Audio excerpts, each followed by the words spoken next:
Magandang hapon mga kabay. So meron pa akong approved dito, approved estimate 39406. Ang model nito mga kabay ay dito 5811. So ang papalitan nito mga kabay, ito connecting rod, bearing 6001, seal, dalawang o-ring sa may spindle at sa kanyang cooler, tapos yung dalawang o-ring naman sa piston tsaka striker. Ayan. So yun po yung ikakabit natin dito mga kabay. So tara mga kabay, samahan nyo ako. So ayan mga kabay, natanggal ko na po yung mga screw. Ayan. So kakalasin na po natin ito mga kabay. Siyempre dating gawin pa rin, gamit kayo ng long nose para tanggalin yung terminal. Ayan. Tapos dito naman sa kabila mga kabay, gamit kayo ng flat. Ayan. Para hugutin nyo yung nakakabit sa PVC sa module, yung sa electronic nya mga kabay.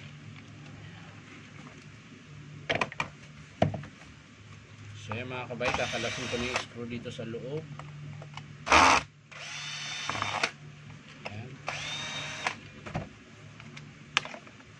So sa mga gustong magpa-repair mga kabay, punta lang po kayo dito sa Powerman Hardware, 530 T. Alonso, Santa Cruz, Manila. So ito yung in-estimate ko nung nakaraang araw lang mga kabay, no? Malaki yung palag. Yung sira po yung bearing niya.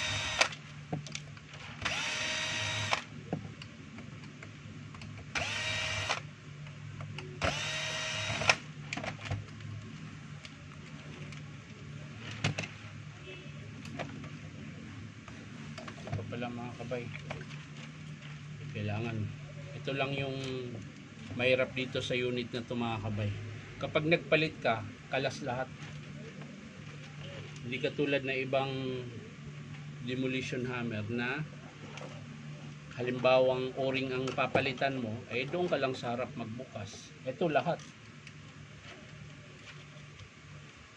damay.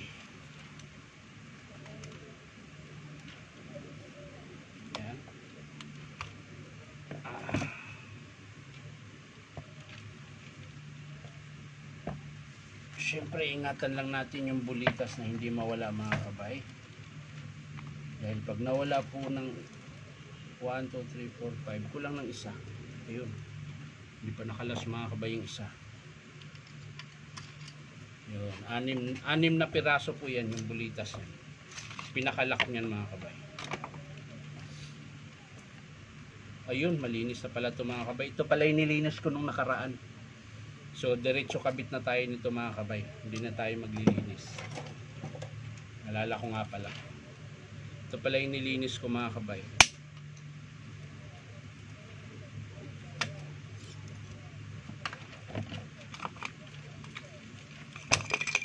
Kaya mga kabay, kung mapapansin nyo, malinis, wala po siyang grasa, dahil nilinis ko na po yan nung bago ko siya isara. Kasi pag di ko siya linisin mga kabay, pag in-approve ng customer, ako din ang maglilinis eh. Kaya isahan na lang, i-approve man niya o hindi, at least nalinis ko pa rin yung unit.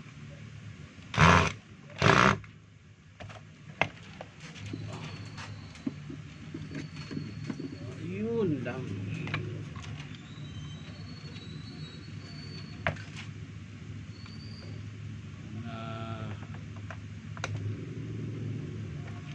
Ayaw pa niya. Makisama ka na Brad.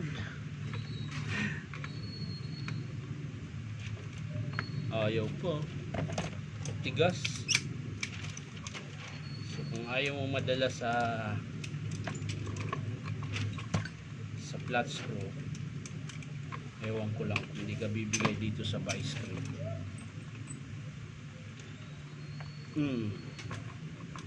So vice grip lang katapat niya mga kabay.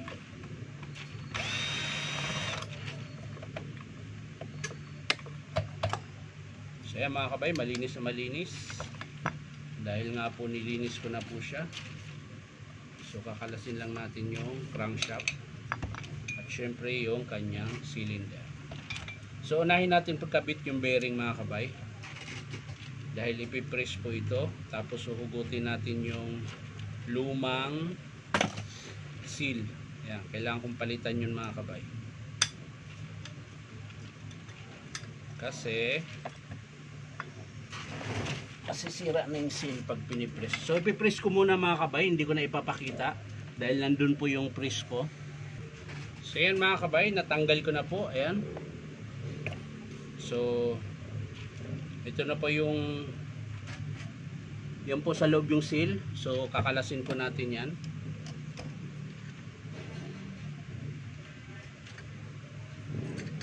Ano ba yung pangkalas ko? Bakit nawawala? So ito na lang mga kabay.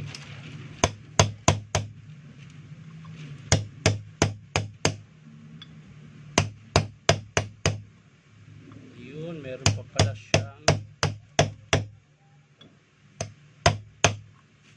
yun, yung bearing niya mga kabay dito. Dito pala nakalas una. Yun, pumasok yung seal. Pero okay na yun mga kabay. Sira din naman yan, ipapalitan ko rin siya. So lilinisin ko lang ilagay ng ano mga kabay, ng seal. So yan po mga kabay, malinis na po. So lalagay na po natin yung seal. So ang forma niyan mga kabay, itong parang mababaw lang, may design. Yan po yung sa labas. Tapos yung parang may spring mga kabay, ayan, yung may uka tas may spring, yun yung sa loob. So ang pasok niyan mga kabay, pag ganyan. Ayan. Yung mismong parang may hukay, yun yung sa ilalim. Ito yung sa labas. So pag pinasok mo yun mga kabay, kailangan medyo madulas siya para hindi masira yung seal. Tapos ayan, dandahan mo lang siyang itulak mga kabay para hindi po siya masira. Ayan, so tulak mo lang siya ng dahan-dahan. Kailangan hindi matalas. Ayan, yung puwit nung ano, maliit na screw natin.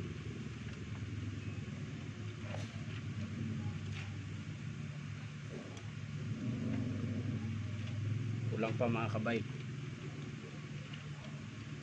Sa kabila. Lumabas yung spring.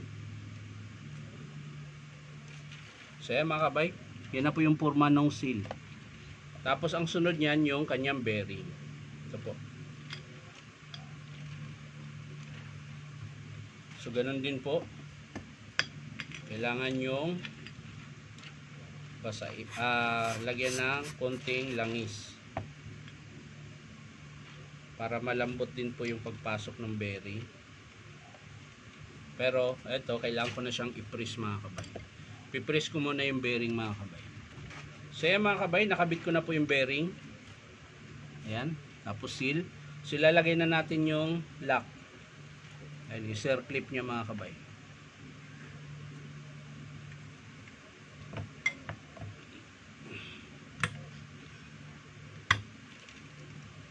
So yan na. So pipress natin ulit mga kabay. Lalagay natin yung armature.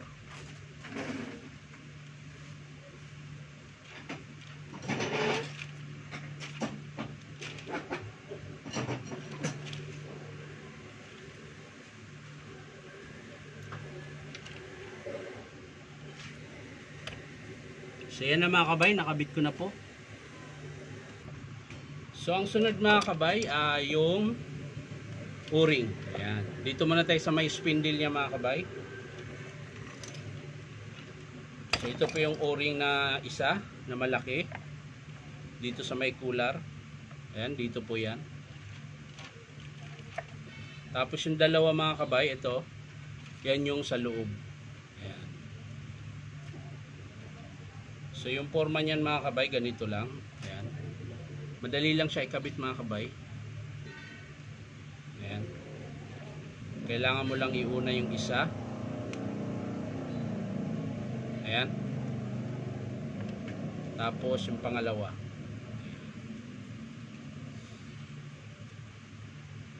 So ganun lang po. Tapos dito mo na ilagay.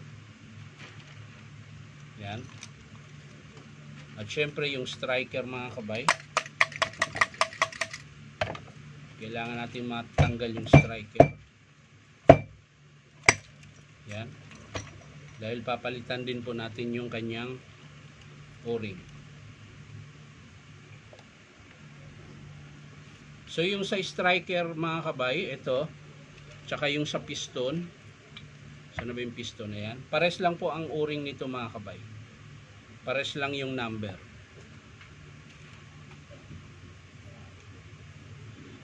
Tapos sa pagkalas naman ng connecting rod mga kabayan, angat nyo lang to. Ayan, yung pinaka lock doon sa pin. Angat nyo lang yan. Dahan-dahan lang mga kabay dahil nababali po yan. Tapos tulak nyo yung pin. Ayan, tapos yan na, nahugot na mga kabay. Kakabit natin yung bagong connecting rod.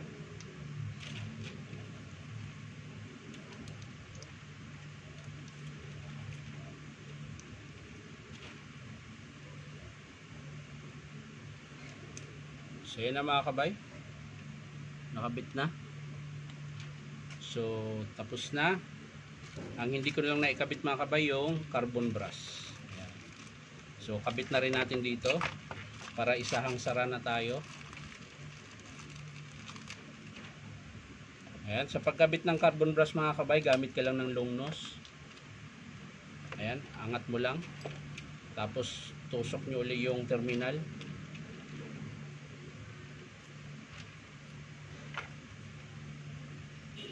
At syempre alalay lang po sa pagtulak.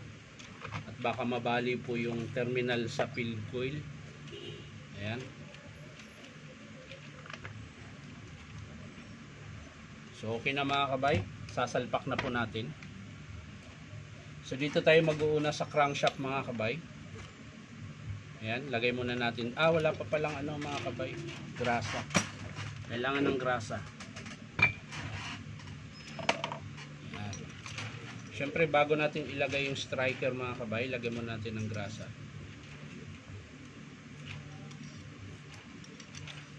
Ayan po. So sa pagkabit ng striker mga kabay, ito pong nakausli, yun yung palabas. Yun yung tatama sa bala. At yung makinis, yun yung tatama naman sa piston. Pag ganun yan. So, ayaw Tapos, lagyan natin ulit ng grasa bago natin ilagay yung piston. Yan. So, pag nailagay na yun mga kabay, lalagay na natin sa kanyang housing, pero mauna po itong plastic. Ito pala yung bakal. Ayan. Ito naman yung mauuna. Ayan. So syempre babaliktad yan doon. Kailangan nyo siyang baliktarin. Ayan. Kailangan ang forma niyan mga kabay, ganyan. Tapos ito.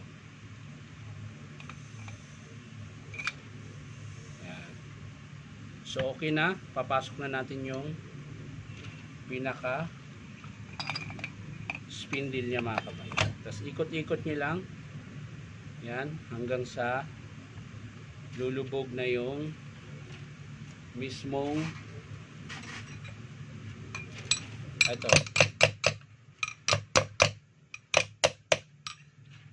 So pag lulubog na yun mga kabay, pwede na natin ilagay yung kanyang circlip. Saan na ba yung circlip nito? Yun. Ito po, yung pinakalock niya.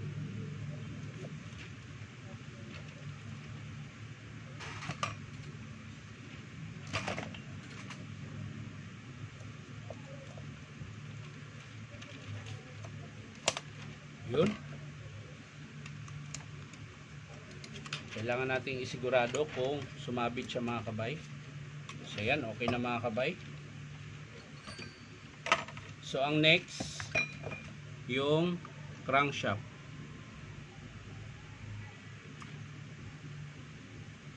Siyempre bago nyo ilagay, kailangan yung yung connecting rod ay ilagay nyo sa gitna bago nyo itusok yung crankshaft.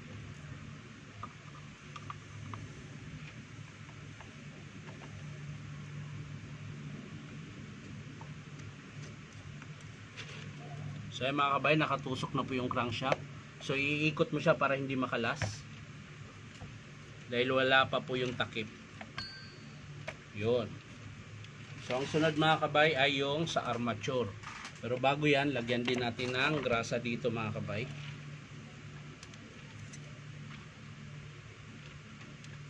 Yan. Tapos lagay natin yung armature. Yan.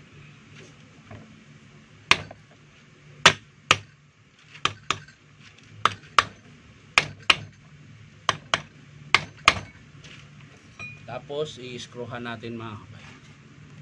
So yan mga kabay, lagay ko na yung screw.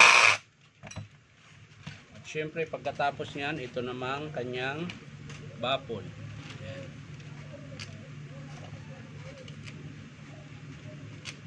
Apat na screw din ito mga kabay. Yan.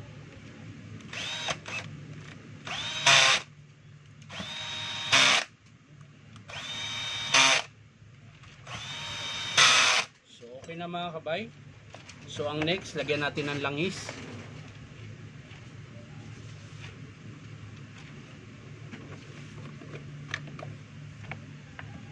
Dito po. Dito ang lagay ng langis.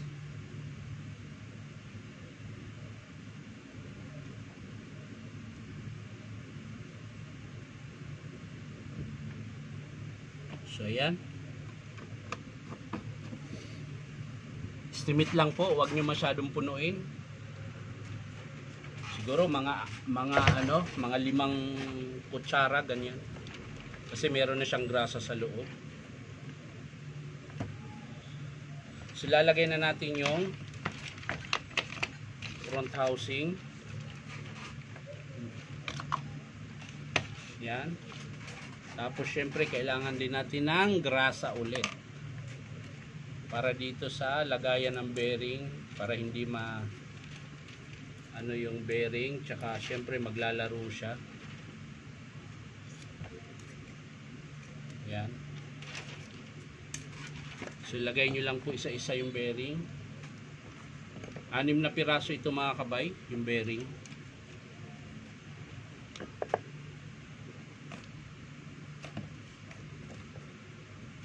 Yan. Tapos syempre yung spring, yan. At syempre ito na po, lock. Pati yung lock mga kabay. So yan na mga kabay, nailagay ko na po yung sa spindle. So dito na tayo sa field coil mga kabay. Yan.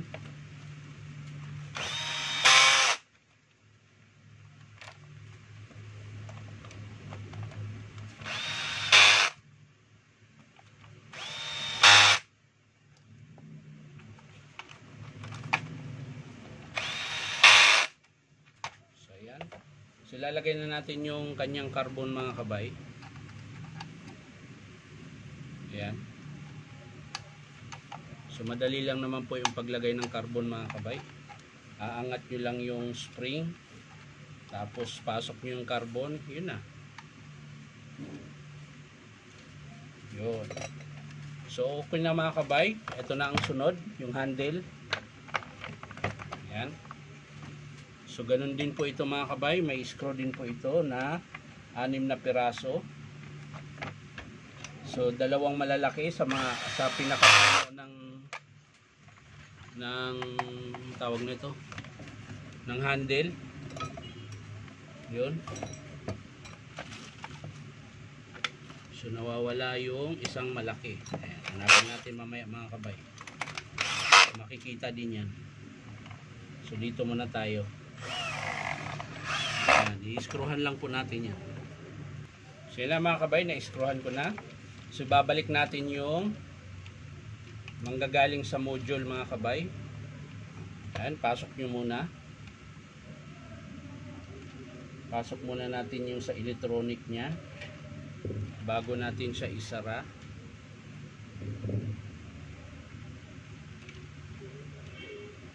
Pumasok ka na.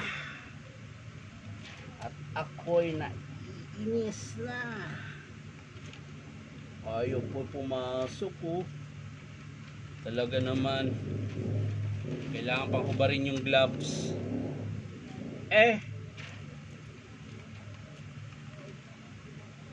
Mahirap pag may gloves mga kabay. Pag ganito, hindi mo siya mahahawakan eh. Ayan, sa yung terminal mga kabay, babalik natin. Yung kinalas natin, ito yung papunta sa switch mga kabay. Ayan, itong dalawang itim. Isang mahaba, isang maiksi. Yun yung papunta sa switch. Yung kinabit naman natin sa gitna mga kabay, ito yung papunta sa module niya. Ayan. So okay na mga kabay. Sara lang natin yung takip sa gilid.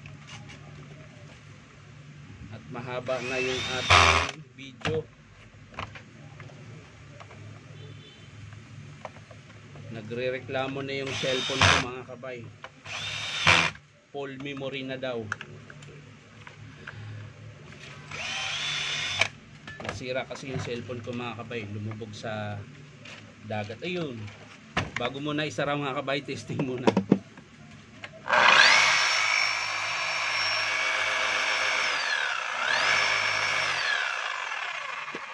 So okay na siya mga kabay. Sasara na natin para matesting natin kung ayos na.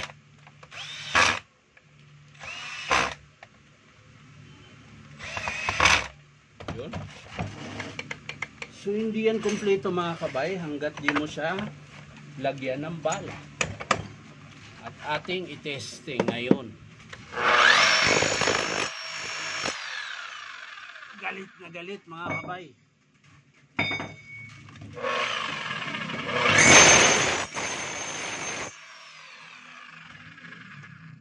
So yan mga kabay, okay na mga kabay. Ang pinalitan lang natin ay 4 na o-ring, isang seal, tsaka isang bearing, connecting rod, at carbon brass. So maraming salamat mga kabay sa panonood at palike and share na rin po. At syempre po, baka naman pwedeng subscribe nyo po ito aking YouTube account na Inom Tabay. Maraming salamat ulit. Bye bye.